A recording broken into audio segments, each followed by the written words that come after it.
আসসালামু আলাইকুম। আমি তানভীর হোসেন সাকিব, বর্তমানে ময়মনসিংহ শহরে আছি এবং একটি ব্যবসার সাথে জড়িত আছি। ঘটনা শুরু করার আগে আমি ঘটনার স্থানকাল জানিয়ে রাখবো। ঘটনাটি মূলত আমি আমার খালার কাছ থেকে শুনেছি। ঘটনাটি ঘটে 1988 কি 89 সালের দিকে এবং ঘটনার স্থানকাল হলো ময়মনসিংহর মুক্তাগাছার সাইদপাড়া গ্রামের আওরা বিলকে নিয়ে। তো ঘটনাটি যার সাথে ঘটে ওনার নাম হলো জালাল মিয়া। উনি হলেন আমার খালা দুঃসম্পর্কের চাচার বন্ধু, যার নাম হলো স্বপন চাচা বলে আমরা জানি। তো স্বপন চাচা এবং জালাল চাচা একই গ্রামে থাকতো এবং তারা দুজন ঘনিষ্ঠ বন্ধু ছিল। তাদের দুজনের একটা নেশা ছিল, সেটা হলো রাতে বিলে মাছ ধরা। এবং তাদের এই নেশাটা এতই প্রবল ছিল যে মাঝে মাঝে বিলে মাছ ধরতে গিয়ে সকাল পর্যন্ত তারা মাছ ধরত। তো সময়টা ছিল বর্ষাকাল। রাতে চায়ের দোকানে আড্ডা দিতে দিতে স্বপন চাচা এবং জালাল চাচা একটি প্ল্যান করলো যে তারা সামনের বুধবারে অমাবস্যায় রাতে বিলে মাছ ধরতে যাবে। তো জালাল চাচার পায়ে একটি ক্ষত দেখতে পেল স্বপন চাচা, তখন বললো যে তোর তো পায়ে ক্ষত, এই সময় তোর মাছ ধরা দরকার নেই। জালাল চাচা এটা হেসে খেলে উড়িয়ে দিল, বললো যে আমি মাছ ধরবই, তুই আসিস সামনের বুধবার রাতে, আমাকে নিয়ে যাস, আমরা একসাথে তখন বিলে মাছ ধরতে যাব। তো সেই দিনটি আসলো। রাতে তখন জালাল চাচা অপেক্ষা করছিল স্বপন চাচার জন্য। রাত 9টা কি 10টার দিকে আনুমানিক তখন স্বপন চাচা বাহির থেকে দরজায় টোকা দিয়ে বলল, আমি আসছি, তুই তাড়াতাড়ি বের হ। তো জালাল চাচা তার মাছ ধরার উপকরণ নিয়েই প্রস্তুতি ছিল। আর জালাল চাচার একটি বদভ্যাস ছিল, সেটি হলো ধূমপান করার। উনি তখন লুঙ্গিতে বিড়ি এবং দিয়াশলাই গেজে হেজাক বাতি নিয়ে বের হয়ে পড়ল। স্বপন চাচাকে দেখে উনি বলল যে, কিরে, বর্ষাকালে তোর কি শীত অনেক বেশি লাগে, তুই চাদর ঘুরি দিয়ে আসলি? স্বপন চাচা বললো, এই তো। তারপর জালাল চাচা কোনো কথা না বলে বলল, চল আগাই।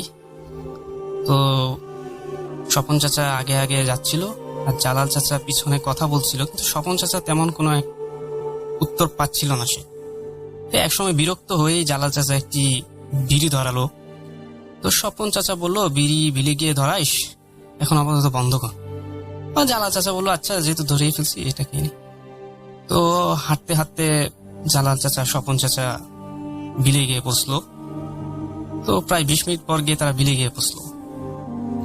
স্বপন চাচা তখন জালাল চাচাকে বলে যে, আজকে আমরা বিলের পশ্চিম দিকে মাছ ধরবো। তো জালাল চাচা দেখলো যে স্বপন চাচার হাতে মাছ ধরার কোনো উপকরণ নেই, কুচ থালা। তো তখন জালাল চাচা বলল, তোর তো উপকরণ কিছুই আনিস নাই, তো তুই এইসব না এসে কিভাবে মাছ ধরবি? তো স্বপন চাচা তখন একটু রহস্যময় হাসি দিয়ে বলল যে, আজকে আমি মাছ ধরবই, তুই দেখিস কিভাবে মাছ ধরি। তখন জালাল চাচা বললো, ঠিক আছে। তো জালাল চাচা বললো, পশ্চিম দিকটা তো আগে শুনেছি যে ওই দিকটা ভালো না, ওদিকে মনে হয় না যাওয়াই ভালো। স্বপন চাচা একটু হাসে বলল, না, আজকে ওদিকে অনেক মাছ উঠবে, তুই আমার সাথে আয়। তো জোরাজোরির এক সময় জালাল চাচা যেতে বাধ্য হলো।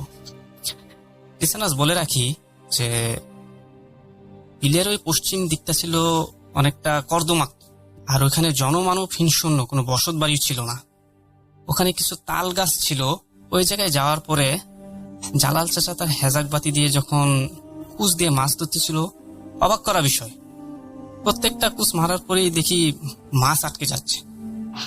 আর স্বপন চাচা পিছন থেকে বললো যে, তুই সামনে গিয়ে একটা কুচ মার। অর্থাৎ স্বপন চাচা যেখানে যেখানে বলছিল, জালাল চাচা ওই জায়গাগুলোতেই কুচ মারছিল। এবং অবিশ্বাস্য বিষয় যে ওই জায়গাগুলো থেকেই সে মাছ উঠতেছিল।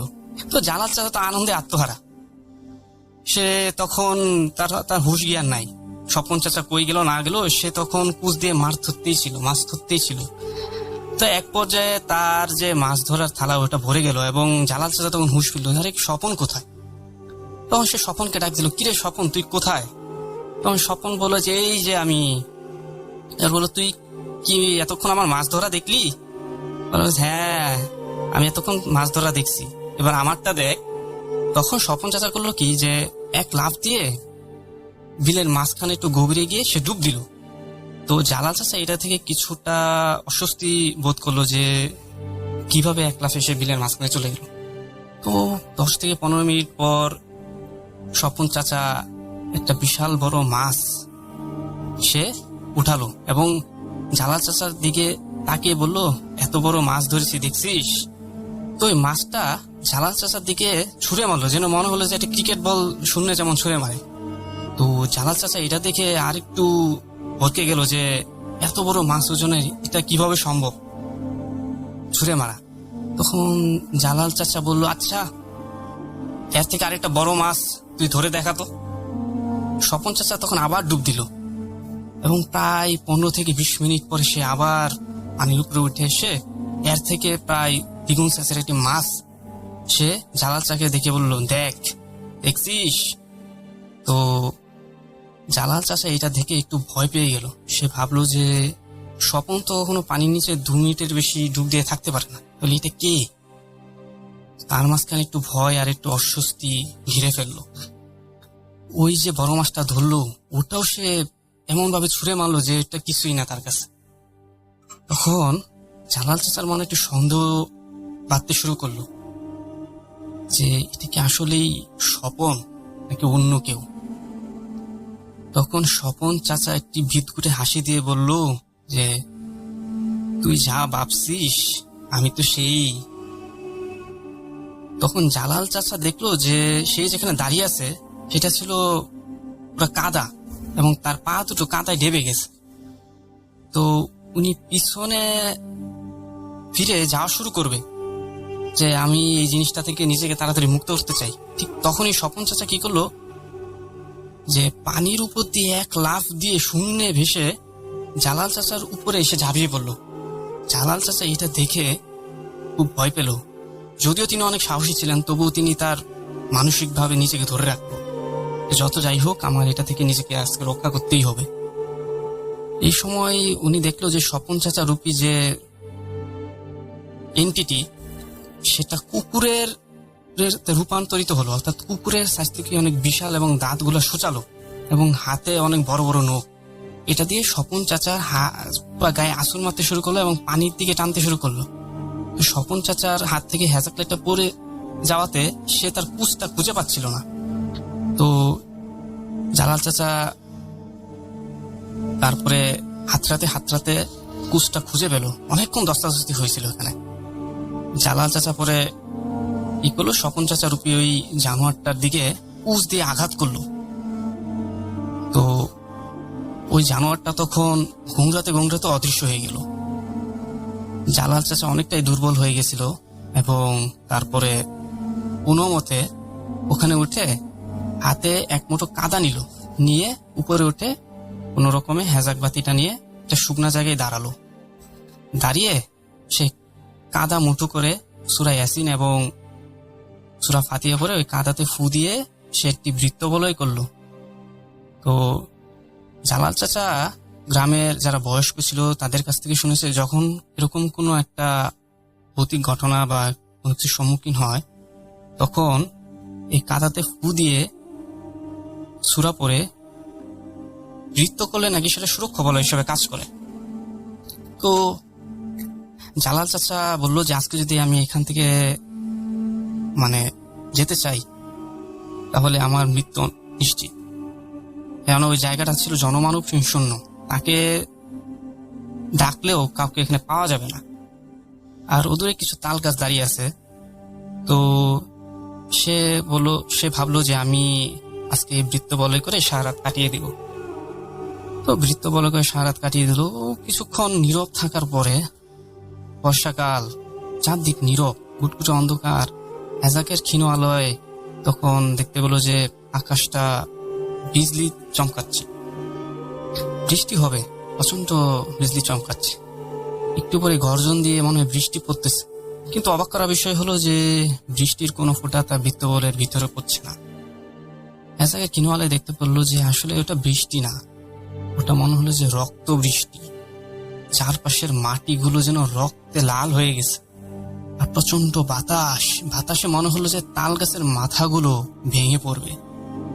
আর বিলের পানি যেন মনে হচ্ছে সুনামির মতো শূন্যে ভেসে উঠল। তো জালাল চাচা এটা দেখার পর অনেকটা ভয় পেল এবং চোখ বন্ধ করে সূরা পড়তে লাগলো। যতক্ষণ পারে নিজেকে ধরে রাখার চেষ্টা করলো। এক সময় আস্তে আস্তে আবার চারপাশটা নীরব হয়ে গেল এবং তিনি চোখ খুলল। সময়ের সাথে সাথে হেজাক বাতিও আরো ক্ষীণ হয়ে আসলো। তখন এক দমকা বাতাসে তার হেজাক বাতিটাও নিভে গেল। তো ভয়ঙ্কর বিষয় তিনি দেখলো যে তার থেকে 10 কি 15 হাত দূরে দুটো রক্তবর্ণ চক্ষু তাকিয়ে আছে। কিছুক্ষণ দুটো চোখ থেকে চারটি থেকে 8টি ক্রমাগত বাড়তেই লাগলো এবং মনে হলো যে চারপাশে রক্তচক্ষু যে এন্টিটি সেটা যেন বাড়তেই লাগলো এবং মনে হচ্ছিল যে তার বৃত্তবলের ভিতরে আসার চেষ্টা করছে এবং বৃত্তবলের চারপাশে তারা সার্কেলিং করে করে গরু যেমন জবাই করলে গোঙানি দেয় ঠিক সেরকম গোঙাচ্ছে এবং গোঙানির যে আওয়াজটা তীব্রতর হচ্ছে, যেমন ঘর ঘর করে ঘুমাচ্ছে এবং এই তীব্রতর হতে হতে এমন তীব্রতর হচ্ছে যেন তার কানের পর্দা ফেটে যাবে। আর এত ভয়ঙ্কর পরিবেশটা সৃষ্টি হয়েছিল। তো জালাল চাচা এত কিছু মাথায় নিতে পারলো না। তিনি কি করলো, চোখ বন্ধ করে কান দুটো হাত দিয়ে ঢেকে আজান দেওয়া শুরু করলো। এক সময় আস্তে আস্তে শব্দগুলো বাতাসের সাথে মিলে গেল এবং দেখলো যে কোনো বৃষ্টি তো হয় নাই, কোনো পানি ছিটে ফোটা নাই। তো জালাল চাচা তখন ভাবলো যে আমি একটু বৃত্তের বাইরে গিয়ে দৌড় দিব। তো জালাল চাচা যখনই বৃত্তের বাইরে পা রাখলো, মনে হয় তার শরীরে একটা বিদ্যুৎ চমকানোর মতো একটা অনুভূতি সে পেল। তখন জালাল চাচা বলল যে না, আমি যদি আজকে বৃত্তের বাইরে যাই তাহলে আমি আজকে নিশ্চিত মারা যাব। তো সে অনেকক্ষণ দাঁড়িয়েছিল ওখানে, মনে হচ্ছিল সবকিছুই যেন নর্মাল, কিছুই ঘটছে না তার সাথে। হঠাৎ করে একটা বাতাসের স্ফুলিঙ্গ যেন চারপাশে ঘুরছে, তার স্ফুলিঙ্গ চারপাশে ঘুরছে এবং বাতাসটা আস্তে আস্তে যেন একটা অবয়বে রূপান্তর হলো। অবয়বটা এমন যে কালো আলখেল্লা পরা এবং চোখ দুটো যেমন রক্তবর্ণ, যেমন চোখ ঠিক রক্তবর্ণ এবং চোখ দিয়ে যেমন লাল বর্ণের বের হয়ে আসতেছে। জালাল চাচা তখন সাহস নিয়ে বলল যে তুমি আমার কাছে কি চাও, আমি তোমার কি ক্ষতি করেছি? তখন ওই অবয়বটা কিছু বলল না, শুধু হাসলো এবং হুট করে অবয়বটা মিলিয়ে গেল বাতাসের সাথে। কিছুক্ষণের মাঝখানেই জালাল চাচা দেখলো যে অবয়বটা তার কাছাকাছি এসে শূন্যে বাসে একটা বড় আকৃতির শিয়াল অবয়বটা যেমন এক হাত দিয়ে ধরে আছে। একটু পরে অবয়বটা শিয়ালের মাথাটা দেহ থেকে ছিঁড়ে ফেললো, যেমনটা মনে হয় যে একটি কাগজ যদি আমি মাঝখান দিয়ে বরাবর ছিঁড়ে ফেলি, ঠিক তেমন মনে হলো ছিঁড়ে ফেললো। আর অবয়বটা তার মুখ দিয়ে ওই শিয়ালের ধর থেকে রক্তগুলো চুষে চুষে খেলো। খাওয়ার পরে ওই ছুঁড়ে ফেললো এবং মাটিতে যে রক্তগুলো পড়েছিল অবয়বটা জিহ্বা দিয়ে চাটতে চাটতে লাগলো। আর তখন অবয়বটি প্রথমবারের মতো তার আসল রূপ সশরীরে জালাল চাচার সামনে এসে দেখালো। জালাল চাচা দেখে অত্যন্ত ভয় পেল, কেননা অবয়বটির মুখ ছিল পোড়া আর চোখ দুটো ছিল রক্তবর্ণ, যেন চোখ দিয়ে আলো ঠিকরে পড়বে এরকম রক্ত, আর পুরা গন্ধ আসতেছিল আর তার সারা শরীরে কাঁটাযুক্ত। তখন অবয়বটি হু হু করে এসে বলল যে তোর পায়ে যে ক্ষতটা হয়েছে কিভাবে হয়েছে তুই জানিস না? পরে জালাল চাচা বলল হ্যাঁ, আমি কিছুদিন আগে বিলে মাছ ধরতে গিয়ে পানির নিচে অথবা কোনো ধারালো কিছুর সাথে লেগে ওখানে কেটে গেছিল। তারপর অবয়বটা বলে যে যখন তো কাটছিল তখন রক্তগুলো পানিতে ভাসছিল, তখন আমি ওই দিক দিয়ে যাচ্ছিলাম আর সেই সময় আমি বাতাসে তো রক্তের ঘ্রাণ পাই। আমি হলাম রক্ত পিচাস, রক্ত খাওয়াই আমার নেশা। যার রক্ত আমার নাকে যায় তাকে আমি খেয়েই ছাড়ি। আজকে তুইও বাঁচবি না। তো পিচাসটা বলে যে আমি এখানে প্রায় 200 বছর ধরে আছি। ওই তাল গাছগুলা দেখছিস, আমি বাস করি। আমি এখানকার যত গবাদি পশু আছে সবগুলার রক্ত খেয়ে আমি বেঁচে আছি। তোর রক্তের নেশা আমার নাকে গেছিল ওই দিনই, কিন্তু আমি তোকে মারতে পারি নাই। আজকে সেই সময় সুযোগ আসছে, আজকে তোর রক্ত আমি খেয়েই ছাড়ব। তো ওই যে রক্ত পিছাস, ওটা শূন্যে ভাসতে ভাসতে খুব কুৎসিত ভাবে, মানে এত দুর্গন্ধ, আর তার চেহারা দেখে মনে হবে মানে এটা ধরে রাখার মতো না। ওই পিশাচটা শূন্যে ভাসতে ভাসতে প্রায় কাছে, বৃত্তের কাছে আসলো। তখনই জালাল চাচা আল্লাহু আকবার বলে মাটিতে লুটিয়ে অজ্ঞান হয়ে পড়লো।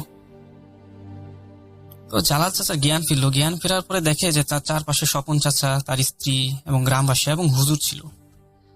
তো জালাল চাচার যে এতক্ষণ ঘটনাটা ঘটলো, এটা গ্রামবাসী এবং সবাইকে এটা বললো যে কি কি ঘটনা ঘটেছিল ওই দিন, ওই রাতে।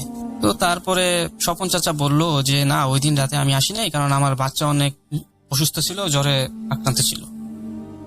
তো জালাল চাচার স্ত্রী বলল যে ওই দিন তুমি আসাতে আমি স্বপন চাচার বাসায় গিয়েছিলাম। তো গিয়ে দেখি যে স্বপন চাচা আছে, তাহলে যে তোমাকে নিয়েছিল ওইকে। তো স্বপন চাচা এটা শোনার পরে বলল যে ওই দিন তো আমি যাই নাই। তো স্বপন চাচা তাড়াতাড়ি গ্রামবাসীদের নিয়ে বিলের দিকে গেল এবং গিয়ে দেখে যে তোমাকে ওই তাল গাছের নিচে সবাই আবিষ্কার করলো বিবস্ত্র অবস্থায়। তো তারপরে এই যে এনে তোমাকে হুজুরে রুকায়া করে হলো, তারপর তোমার এই জ্ঞান ফিরলো। তো মর্মান্তিক বিষয় হলো লিসেনার্স, যে জালাল চাচা জ্ঞান ফিরলো, কিন্তু প্রচন্ড জ্বরে সে ভুগছিল এবং অনেকদিন জ্বরে ভোগার পরে সে এই পৃথিবী ছেড়ে চলে গেল। আর যখন সে পৃথিবী ছেড়ে চলে গেল, তার মৃত্যুর সময় তার পুরো শরীর সাদা ছিল এবং চোখগুলো লাল রক্তবর্ণ ছিল, এবং এটা দেখে অনেক গ্রামবাসীও খুব ভয় পেয়েছিল। আর স্বপন চাচা যখন যে ঘটনাটি বলছিল, তখন সে শুধু আফসোস করছিল যে ওদিন রাতে যদি আমি জালালের বাসায় যেতে পারতাম, তাহলে হয়তো বা তার এরকম ঘটনা ঘটতো না। তো লিসেনার্স, ঘটনাটি কেমন লাগলো অবশ্যই জানাবেন। আর হলো, আমার ঘটনার মাঝখানে বলাতে জড়তা থাকতে পারে, কারণ প্রথমবার আমি ঘটনাটা শেয়ার করলাম, ভুলভ্রান্তি থাকতে পারে। আপনারা আপনাদের দয়া দৃষ্টিতে আমাকে ক্ষমা করবেন ভুলভ্রান্তি থাকলে। আর রাসেল ভাই, আপনাকে অসংখ্য ধন্যবাদ ঘটনাটি শেয়ার করার জন্য। আর ভবিষ্যতে আমি যদি আরো কোনো ঘটনা পাই অবশ্যই আমি শেয়ার করব। আসসালামু আলাইকুম, সবাই ভালো থাকবেন। হ্যালো বন্ধুরা, আপনাদের মাঝে আমি একটি ঘটনা নিয়ে এসেছি। এই ঘটনাটি পুরোটাই ভৌতিক এবং এমন ভৌতিক, মানে যেটা শুনলে, পুরোপুরিভাবে শুনলে আপনারা নিজেই অবাক হয়ে যাবেন। এই ঘটনাটি একটি গ্রাম নিয়ে ঘটনা। এটা বগুড়া জেলার কাহালু থানার মানে ঘটনা, কিন্তু গ্রামের নামটা উল্লেখ করা হয়নি। আর এই ঘটনাটি বলেছে যেই বাসায় ঘটেছে তার পাশের বাড়ির লোক বলেছে। সোহাগ এবং মিজান দুই ভাই। সোহাগ হচ্ছে ছোট, মিজান হচ্ছে বড়। মিজান বিয়ে করেছে, তার দুটো বাচ্চা আছে। আর সোহাগ এখনও বিয়ে করেনি। ইনি লেখাপড়া শেষ করে তিনি চাকরির জন্য ঢাকায় চলে গেছে এবং তাদের একটা বাবা একটা মা, বাবা মা ভাই, দুই ভাই আর কি। এক ভাই বাসায় থাকে, ভাই বাজারের দোকান আছে, মোবাইলের ফ্লেক্সিলোডের, বিকাশ এরকম দোকান আছে। দীর্ঘ কিছুদিন পর দোকান করার পর ওই দোকানটা ছেড়ে দেয়। দেওয়ার পরে ওরা ওই ভাইয়ার মানে কাজকাম করে না। এরপরে একবার কাপড়ের দোকান দেয়, দেওয়ার পর কাপড়ের দোকান দেওয়ার পর কাপড়ের ব্যবসা করে। তো এটাও বেশি দিন টেকে না, 1-2 মাস 3 মাস করতে করতে 1 বছর করার পরে ওকে ব্যবসা বাদ দেয়। তার দুই ভাই খুব ভালোবাসে, তো খুব ভালো সম্পর্ক, বাবা মা সবাই এক জায়গায় থাকে। আর যেই বড় ভাইটা ঠিক মতো কাজ কাম করে না, কিন্তু সোহাগ চাকরি করে, বাইরে থাকে, চাকরি পাইছে, চাকরির পাশাপাশি তিনি লেখাপড়া শেষ করেছে। এরকম হওয়ার পর এক পর্যায়ে যে মানে সোহাগের বিয়ের জন্য মেয়ে দেখে। তো সবাই আগ্রহী, সবাই বিয়ে দিবে। এরকম করতে করতে এক জায়গায় বিয়ে ঠিক হয়, গ্রাম এলাকায়, পাশের গ্রাম, মানে 10 টাকা ভাড়ার মতো হবে। ওখানে যাওয়ার পর দেখে আসার পর ওই সোহাগ ঢাকায় থেকে আসে, মেয়ে দেখে। তো সোহাগের কথা হচ্ছে তার বাবা মা যেখানে বিয়ে দেবে সেখানে বিয়ে মানে করবে আর কি। তো সবার মতে কথাবার্তা ঠিক হয়ে যায়, বিয়ে হবে। তো এরকম পর্যায়ে যে এক সময় তাদের বিয়ে ঠিক হয়ে যায়। তো যেহেতু আপনারা জানেন গ্রামের মানুষ মানে খুব কিন্তু অদ্ভুত। বিশেষ করে মহিলারা বেশি অশিক্ষিত হয়। তো মেয়েরা দুই বোন, বড় বোন যার বিয়ে হচ্ছে তিনি বড় বোন। তে সোহাগ ওই মেয়েকে বিয়ে করে আর কি। তো বিয়ে করে নিয়ে আসার পরে মেয়েটা কেমন জানি চুপচাপ থাকে, কথা বলে না, মানে গোমরা সিস্টেম আর কি, হিংসা করে। তার বড় ভাইয়ের যে বাচ্চা আছে দুইটা, বাচ্চাকে ঠিকমতো দেখে না, মানে কোলে নেয় না। তো আপনারা ঠিক জানেন আমাদের সমাজে এক ছোট বাচ্চাদেরকে কিন্তু সবাই ভালোবাসে, কিন্তু ওই মেয়েটা এরকম করে ভালোবাসাটা দেখে না, কেমন জানি নিজ স্বার্থর মতো আর কি, স্বার্থপরের মতো আর কি।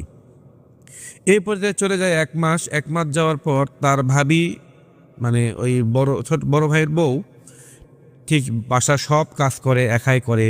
তে ওর ভাবির আশা হচ্ছে যেহেতু ছোট ভাইয়ের আহ, বউ আছে, ওই বউ তো অবশ্যই অল্প একটু হলেও হেল্প করবে, যেমন একটু পানি এগিয়ে দেওয়া এরকম করে হেল্প করবে, কিন্তু সেটাও করে না।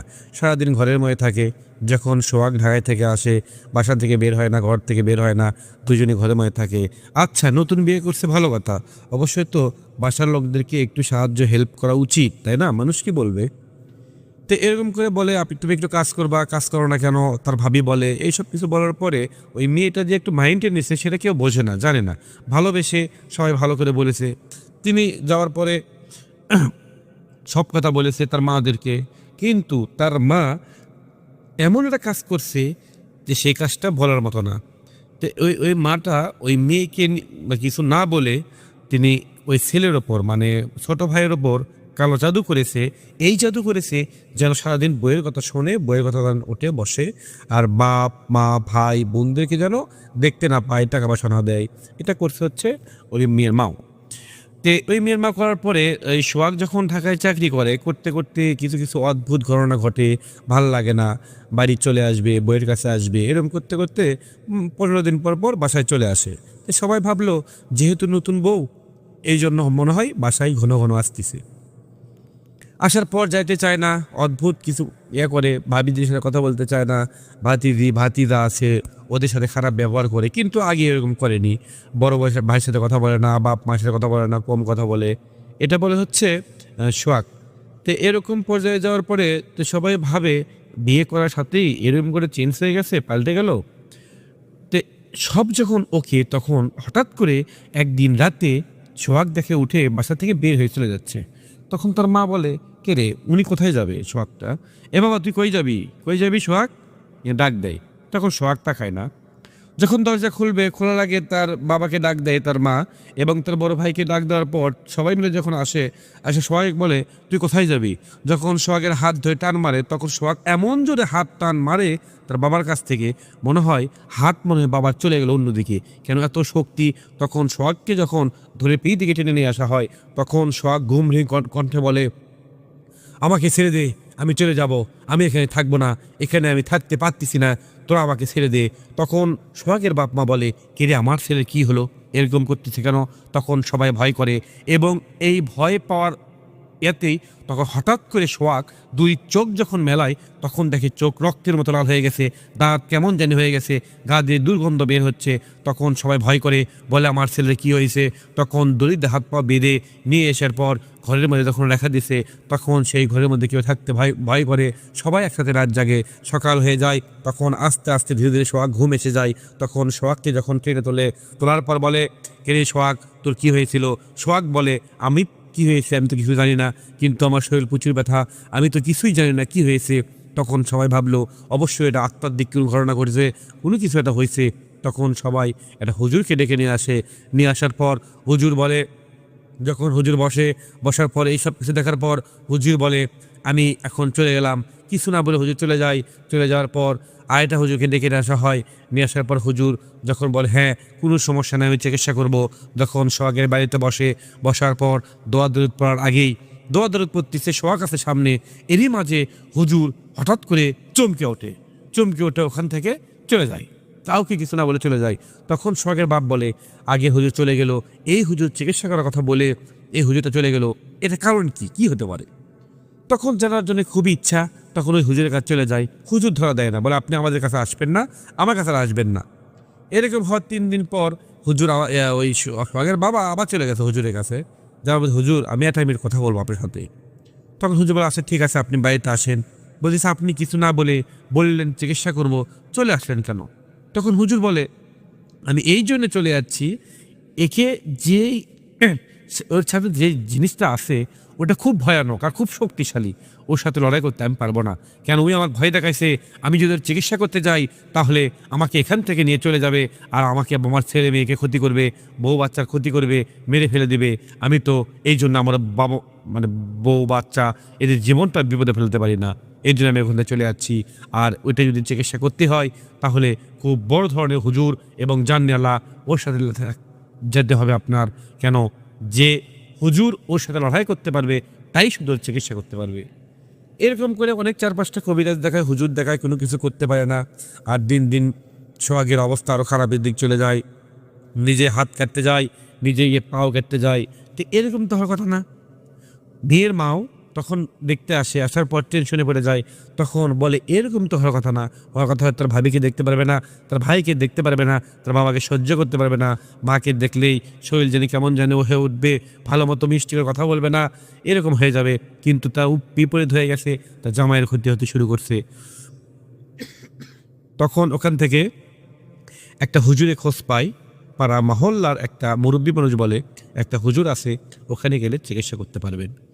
তখন সবাই হুজুরের কাছে চলে যায়, একটা হুজুরের কাছে চলে যায় অনেক দূরে।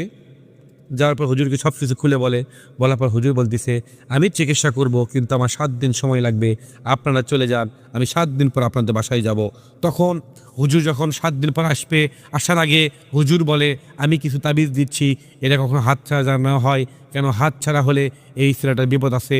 তখন হুজুর হাতে তাবিজ দেয়, দেওয়ার পর ঠিক 1 দিন 2 দিন 5 দিন 6 দিনের মাথার যে তাবিজটা হেরে যায় আর তাবিজটা খুঁজে পাওয়া যায় না। তখন ওই রাতটা, শেষ রাতটা এমন অবস্থা হয়ে যায়, পুরা বাড়ি মনে হয় অন্ধকার হয়ে গেছে। তখন ঘুম থেকে উঠে সোহাগ তার বউকে মারতে শুরু করে, তার বাবা মা আসলে তাদেরকে মারার জন্য চেষ্টা করে এবং তার ভাইকে মারার চেষ্টা করে।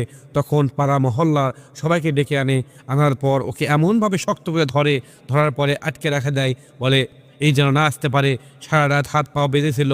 পরের দিন হুজুরকে ফোন দেওয়ার পর হুজুর বলে আমি ঠিক আসর নামাজ পড় যাব। তখন হুজুর আসর নামাজ পড় আসা পুরো বাড়ির চাই থাকবে কী জানি করে, কী জানি নিয়ে আসে, বলে মাগরিব পর বসবো। মাগরিবে যখন আজান দেয়, নামাজ কালাম পড়ে যখন হুজুর বসার পর দোয়া দরদ পড়তে শুরু করার পর যখন একটা ফু দেয় সোহাগকে, তখন সোহাগ চিৎকার করে হেসে ওঠে, বলে তোর মতো কত হুজুর এখানে এসেছে, কেউ এখান থেকে আমার সাহস পাইনি চিকিৎসা করতে, তুই কেমন করে সাহস পারলি?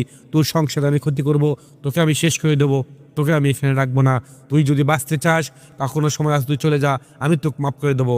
তখন হুজুর বলে তুই আমার কি মাফ করবি?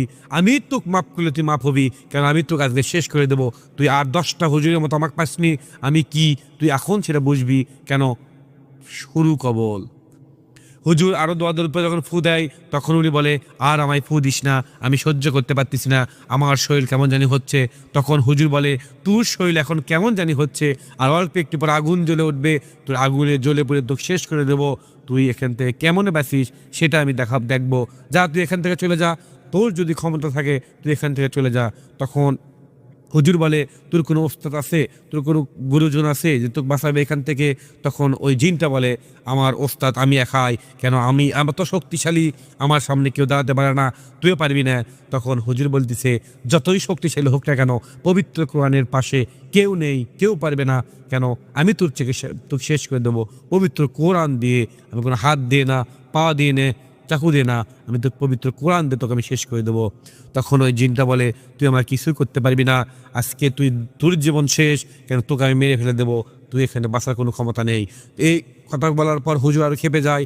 যাওয়ার পর হুজুর যখন ওকে শাস্তি দিতে শুরু করে, তখন এক পর্যায়ে চিৎকার করে ওই জিনটা বলে আমি হার মেনে গেলাম, আমি এখান থেকে চলে যাব, আর কখনো আসবো না, আমাকে ছেড়ে দেন হুজুর।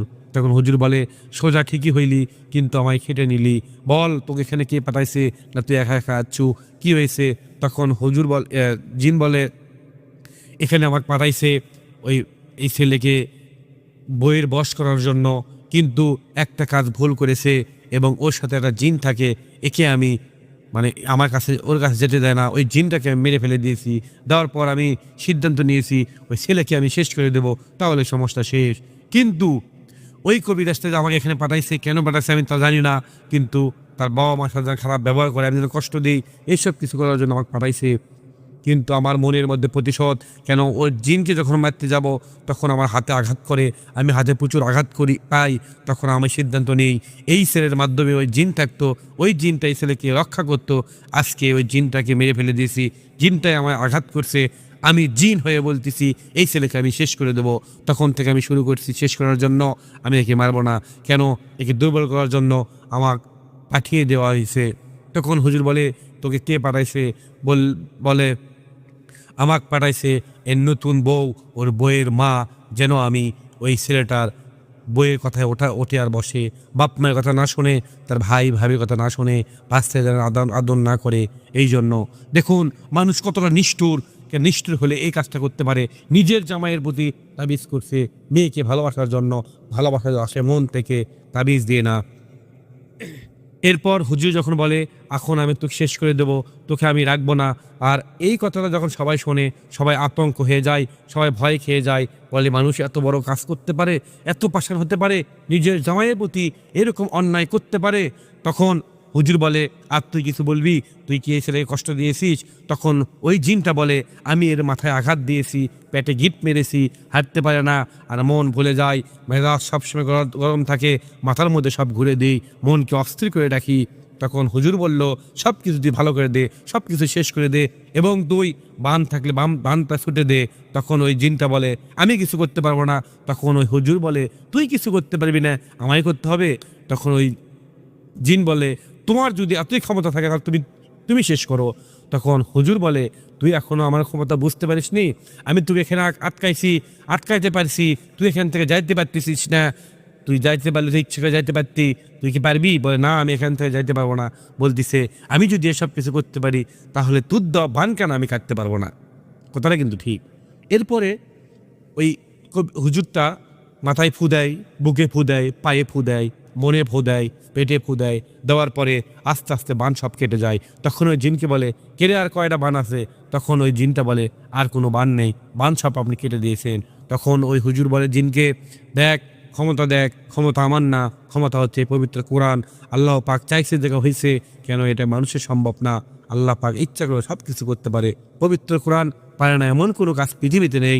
এই কিছু বলার পরে তখন ওই জিন এক পর্যায়ে যে হুজুরের কাছে মাপ চাই, ক্ষমা চাই, কেন বাঁচতে চাই। হুজুর বলে না তোকে এখানে বাঁচানো যাবে না।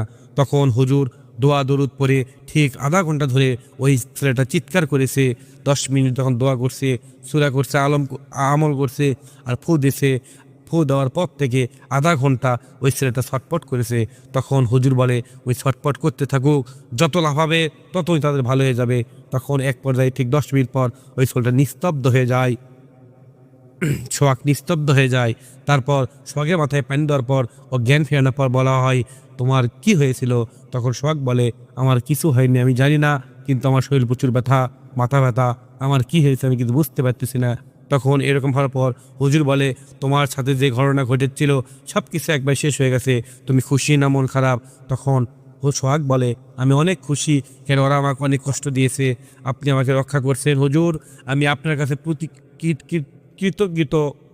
বলার পর হুজুর কিছু দোয়া দরুদ দেয় এবং কিছু আমল দেয় এবং একটা লুঙ্গি দেয়, আর বলে আপনার পুরা শরীরটা বাঁধতে হবে, কেন যেই কবিরাজ এই কাজটা করেছে ওই কবিরাজটা আবার করতে পারে। এলা বলার পর বাসায় চলে যায়, তার বউকে ডাকে, তার মাকে ডাকে, দেখার পর সব কিছু তখন খুলে বলা হয়। মা তখন স্বীকার করে না, যখন মা স্বীকার করে না, এক পর্যায়ে যে জোরাজুরি করতে পারবে না, এরকম হওয়ার পরে ওই হুজুরের কাছে আবার চলে যায় তার ফ্যামিলির কিছু লোক। যাওয়ার পর বলে এরা তো কেউ স্বীকার করতেছে না। তখন হুজুর বলে আমি কিছু করে দিচ্ছি, এর প্রভাব যে ওই মেয়ের লাগবে, ওই মহিলার লাগবে। তখন যখন ওই হুজুর কিছু করে দেয়, দেওয়ার পর ঠিক 7 দিন পর ওই মেয়ের মা চলে যাচ্ছে। আসার পর চিৎকার করে কান্না করে বলতেছে হ্যাঁ আমি এই সব কিছু করছিলাম, আমার ক্ষমা করে দেন, আমার এইরকম সমস্যা হচ্ছে। আর সবাই বলে আমি বাঁচবো না, আমায় প্লিজ দয়া করে ক্ষমা করে দেন। এরকম হওয়ার পর রক্তভূমি হতে হতে ওই মেয়েটার মা মারা যায়, এবং মেয়েটা যখন সব কিছু জানতে পারে তার মায়ের প্রতি ঘৃণা আসা যায়। কিন্তু আজকে থেকে ঠিক 5-7 বছর হচ্ছে তার ভাবি ভাই সবাই একই জয়েন্ট ফ্যামিলি, এখনও জয়েন আছে, কেননা ওই ঘটনা হওয়ার পর থেকে সবার মন একটু ঘুরে গিয়েছে। এবং 7 দিন পর যখন আমার মা মারা যায় তখন বলতেছে আমার কোনো আফসোস নেই, আমার মা অনেক অন্যায় কাজ করছে, আল্লাহ চাইলে আমার মাকে ক্ষমা করতে পারে, আমি চাচ্ছি আল্লাহ আমার মাকে ক্ষমা করে দিক। সেটা ছোট ভাইয়ের বউ বলে এবং সবাই এক হয়, মিল হয়, আর কোনো ঝগড়া নেই, অশান্তি নাই, এরকম হয়ে এখনও পর্যন্ত সংসার করতে সবাই সবাই ভালো আছে। এবং এই ঘটনাটি এই পর্যন্তই। যদি আপনাকে এই ঘটনা ভালো লাগে তাহলে অবশ্যই লাইক কমেন্ট করবেন এবং আমাদের চ্যানেলটি সাবস্ক্রাইব করবেন আর কমেন্টে জেনে দেবেন ঘটনাটি কেমন লাগলো। যদি ঘটনা ভালো না লাগে তাও সেটাও বলবেন, আর যদি ঘটনা ভালো লাগে তাও সেটাও বলবেন। ভালো না লাগলে ভালো করার চেষ্টা করব, ভালো লাগলে আরও সুন্দর সুন্দর ইউনিক ভিডিও দেওয়ার আপনাদের জন্য চেষ্টা করব ইনশাআল্লাহ। সবাই ভালো থাকেন, সুস্থ থাকেন। আসসালামু আলাইকুম।